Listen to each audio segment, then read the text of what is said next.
ရည်တွေထဲမှာဆိုလို့ရှိရင်6တွေ့တဲ့အသားရည်ရဲ့အစီပြန်တဲ့သားရည်ရဲ့ပြီးလို့ရှိရင်ပေါင်းဆက်တဲ့အသားရည်ရဲ့ဆိုပြီးတော့ရှိတယ်ပေါ့နော်ဒီသားရည်3မျိုးထဲမှာဆိုလို့ရှိရင်အစီပြန်တဲ့သားရည်ကထိမ့်သိမ့်ဖို့ပို့ပြီးတော့ခက်ခဲတယ်အရည်ပြားပေါ်မှာအစီတွေအားလုံးကိုတိမ့်ဖို့ဆိုတာကမလွယ်ကူတဲ့အရာတစ်ခုပေါ့နော်အစီပြန်တဲ့သူတွေကမိတ်ကက်လိမ့်ရတာကိုလည်းတိတ်ပြီးတော့အစီမပြေသလိုတနေ့ကုန်လှပနေဖို့ဆိုလို့ရှိရင်လည်းတော်တော်လေး view site ပေးဖို့လိုတယ်ပေါ့နော်အားလုံးမင်္ဂလာပါနော်ဒီနေ့ဝီရိုရဲ့ sharing channel ကနေပြီးတော့ပြန်လိုက်ကြိုဆိုလိုက်ပါတယ်နော်တကယ်လို့အစီပြန်တဲ့အသားရည်ကြောင့်စိတ်ညစ်နေတယ်ဆိုလို့ရှိရင်အသားရည်ထိမ့်သိမ့်ကြီးလေးတော့ရှိတယ်ပေါ့နော်ဒီအစီပြန်တဲ့သားရည်ကိုထိမ့်တဲ့အခါမှာတေချာမထိမ့်မိဘူးဆိုလို့ရှိရင်ဝက်ချန်နဲ့တခြားသားရည်ပြဿနာတွေလည်းရင်ဆိုင်ရနိုင်တယ်နော်သားရည်ကျန်းမာစေဖို့အတွက်ဆိုလို့ရှိရင်အစီကလိုအပ်ပေမဲ့လည်းအယမ်းများနေရင်တော့မကောင်းဘူးပေါ့နော်ဒီမျက်နှာပေါ်မှာမလိုအပ်တဲ့အစီတွေကဖုံမှုတ်တွေမိတ်ကပ်အတွင်းကျန်တွေဆလဲသေးတွေနဲ့ပေါင်းမိတဲ့အခါကျလို့ရှိရင်ချွေးပေါက်တွေကပိတ်ဆို့သွားတာပေါ့နော်အဲ့ခါကျလို့ရှိရင်ဝက်ချန်နဲ့တခြားရည်ပြားယောဂ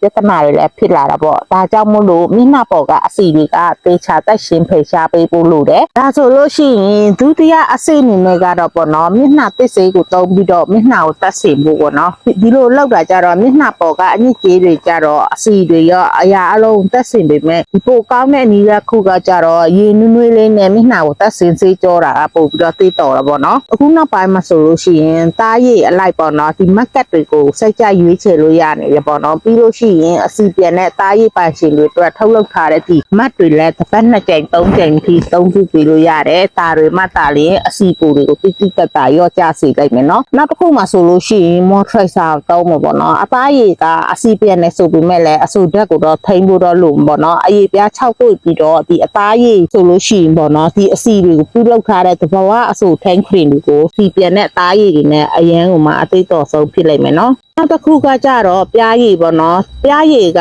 တဘာဝစေးတလက်လို့လည်းပြောလို့ရတယ်နော်အစီပြန်တို့ကိုနဲသွားစေပြီးတော့အရည်ပြားကိုလည်းအဆူဓာတ်ထိန်းပေးတယ်ဘက်ထရီယာကြောင့်ဝက်ချံဖြစ်နေတဲ့တတ်တာစိနိုင်တယ်ပြားရည်ကအစီပြန်တဲ့အသားရည်6တွေ့တဲ့အသားရည်ပေါင်းဆက်တဲ့အသားရည်သွားဆိုလို့ရှိရင်အရန်ကိုမှအသုံးဝင်တယ်ပေါ့နော်နောက်တစ်ခုမှဆိုလို့ရှိရင်လက်ဖက်စိမ်းနော်လက်ဖက်စိမ်းကဓာတ်တိုးစမ်းကျင်တဲ့အာနိသင်တွေတွေ့ရတာကြောင့်မလို့တဘာဝပစ္စည်းတစ်မျိုးလို့လည်းပြောလို့ရတယ်နော်အရည်ပြားပေါ်မှာရောင်ရမ်းတာကိုတတ်တာစေသလိုအရည်ပြားပေါ်ကဆလဲတွေလည်းသူကဖယ်ရှားပေးတယ်နော်အဲ့ဒါကြောင့်မလို့လက်ဖက်ရည်စိမ်းညီနွေးချမ်းကိုမျက်နှာတစ်ဖို့သုံးပြုပေးနိုင်သလိုတိုနာအနေနဲ့လည်းသုံးပြုပေးနိုင်တယ်နော်နောက်တစ်ခုမှဆိုလို့ရှိရင်တင်မော်တီနော်တင်မော်တီကတဘာဝအလှစေးတစ်မျိုးလို့လည်းပြောလို့ရတယ်အစီတွေကနေပြီးတော့ဘက်ထရီယာတွေကိုပါတိုက်ထုတ်ပေးနိုင်တယ်ပေါ့နော်မယ်လာနင်ကိုရော့ကျစေပြီးတော့မျက်နှာမှာအမဲဆက်တွေမဖြစ်အောင်လဲတားဆီးပေးနိုင်တယ်နော်ဒါကြောင့်မို့လို့တင်မော်တီအနှစ်ကိုရအောင်ချစ်ပြီးတော့မျက်နှာပေါ်မှာလိမ့်ပေးနော်ဒါဆိုလို့ရှိရင်ဝီတို့ကဒီမျက်နှာအစီပြန်နေတဲ့သူတွေကိုဘယ်လိုလုပ်ပေးရနိုင်လဲဆိုတော့အားလုံးသိပြီးလိမ့်မယ်လို့ထင်ပါတယ်နော်